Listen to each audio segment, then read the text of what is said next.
I would like to begin my talk by reflecting briefly on the role of universities in my development as an architect and urban planner.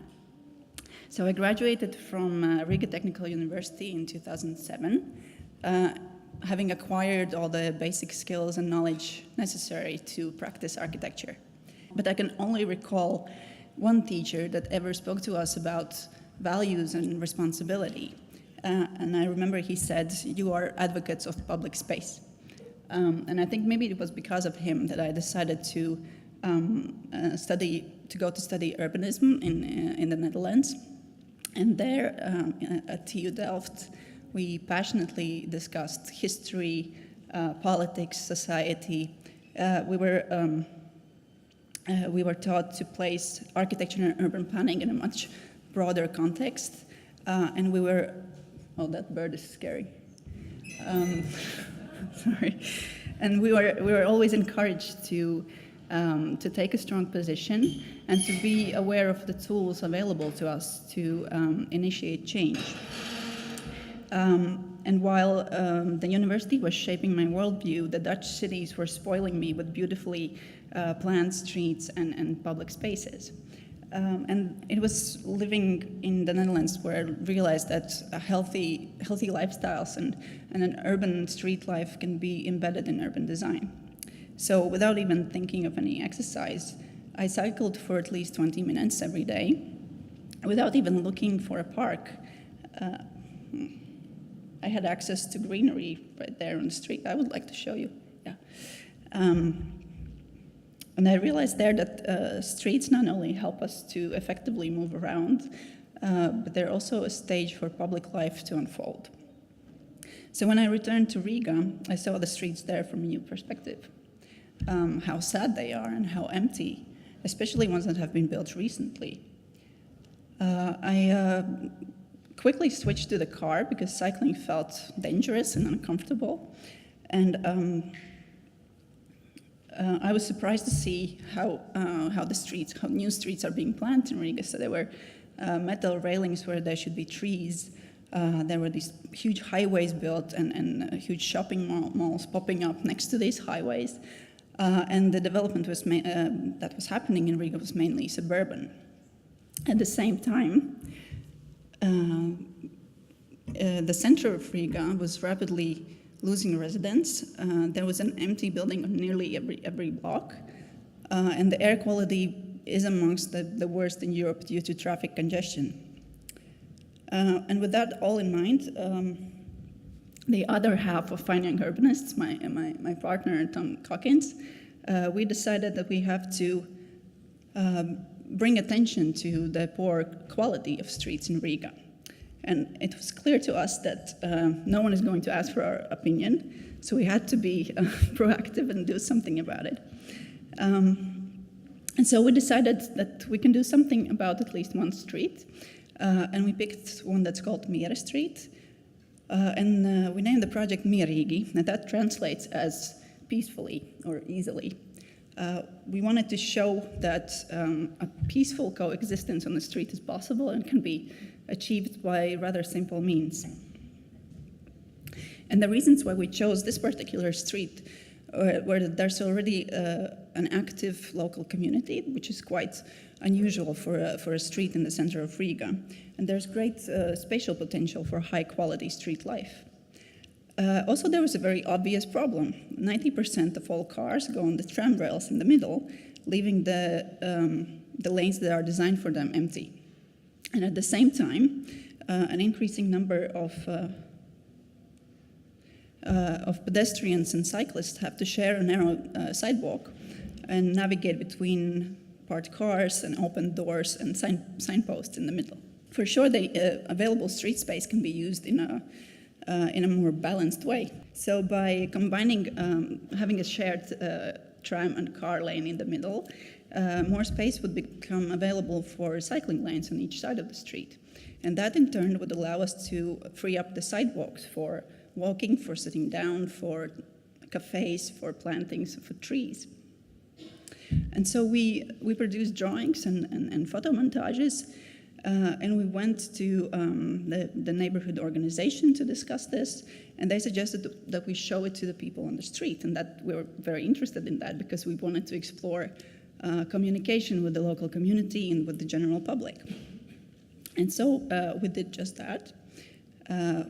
We printed some panels, and we went to show them to the people on the street.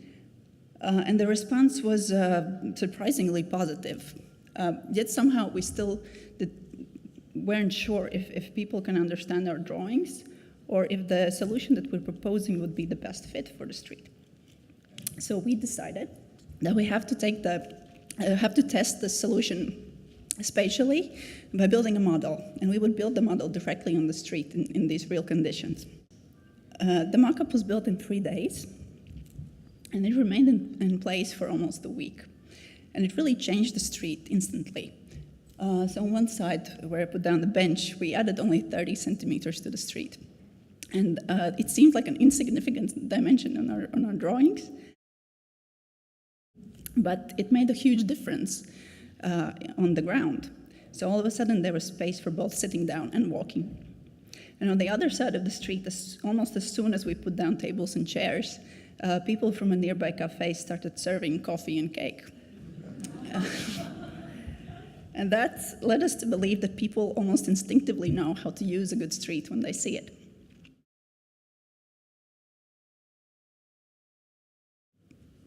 So by building this prototype, we discovered a highly effective tool for testing urban design in real conditions. It was comparatively cheap and fast to build, and it really helped us to understand, to measure it with our bodies, to see if we feel comfortable there, what are the distances, and so on. It was also a surprisingly effective tool of communicating.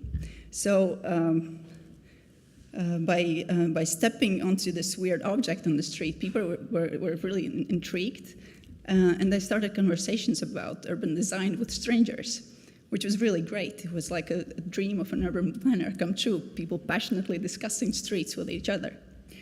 So during construction time, we were there constantly present, building it ourselves and painting, and constantly explaining to people what this is and the meaning of it and the possibilities.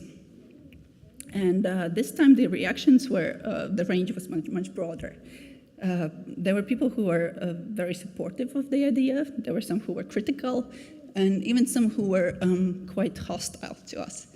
And well, in Riga, not everyone supports the idea of more cyclists on streets. It is clear that not every driver is willing to give up their parking space to an outdoor cafe or potted plants. And that is because the city has developed in a way that makes the car the most convenient choice, and it doesn't offer any effective alternatives. But I think even more so, because of that, we have to have that public discussion about mobility and public space, and to show what the possibilities are, how it could be improved. You may be wondering if this project changed anything in Riga. I have to be honest with you, it resonated much stronger abroad. It got published quite a lot. And it's been almost 4 years since then, and still regularly we receive messages from people all over the world asking if it would be okay if they repeat something like that, to kind of do exactly the same thing that we did. And we always say, of course, go ahead, do that. And I think that shows that people everywhere, activists and community leaders and urban planners, are looking for more innovative ways of communicating the need to reclaim the streets to their local governments. Yet back home in Riga, the refurbishment of streets goes really, really slowly, even though this proposal became part of the official cycling strategy for Riga. The question of Mir Street has been shelved for now. We have been applying similar methods in architectural education. So since 2012, we've been organizing this summer school for young architects and urbanists and designers. And it's an intensive 2-week course where they go through all the stages of a design project, and they learn to execute every part of that. So they arrive there, and they learn about the local context, and they come up with proposals, and then they test them in various ways. So, for instance, finding what the right scale would be and how the details should look like. They are often innovative about applying ordinary materials in new ways. So these are shingles made out of Tetra Pak, which turns out to be a very durable material. And then they prepare these components of construction and assemble it all on site. And it's a really valuable experience for them. So they build something not only for the sake of exercise, they build it it's something meaningful for the local municipality or local organization. So quite often it's not just a built structure, it's also a new relationship between stakeholders in the town. And the openings of these structures often turn out to be quite nice events with music and with food, and sometimes even fireworks. So this is a really valuable experience for these young designers. They somehow learn to see their profession in a new light. They learn humility, I think, but without losing any ambition. They become more engaged with local communities, and they understand the conditions on the ground much better. And the motto of our summer school is, building is a social act. No, but I don't mean to say that becoming a builder is the only way to be proactive. I think there are definitely other means available. So whatever you feel comfortable with, it could be filmmaking or research or publishing something. And so the last project that I want to show you today is a research project. It's called Together and Apart. And the outcome of that was, or is, the Latvian pavilion at this year's Venice Architecture Biennale. So I had the honor of being part of the curatorial team. And it focuses on apartment buildings as the most prevalent form of housing in Latvia. And our interest in this topic arose from the obvious decisions in today's society, increasing inequalities and polarization. And looking for an architectural manifestation of being simultaneously existing together and apart, we thought that is manifested in apartments. So you can be isolated from the outside world, yet you're always belong to a bigger structure.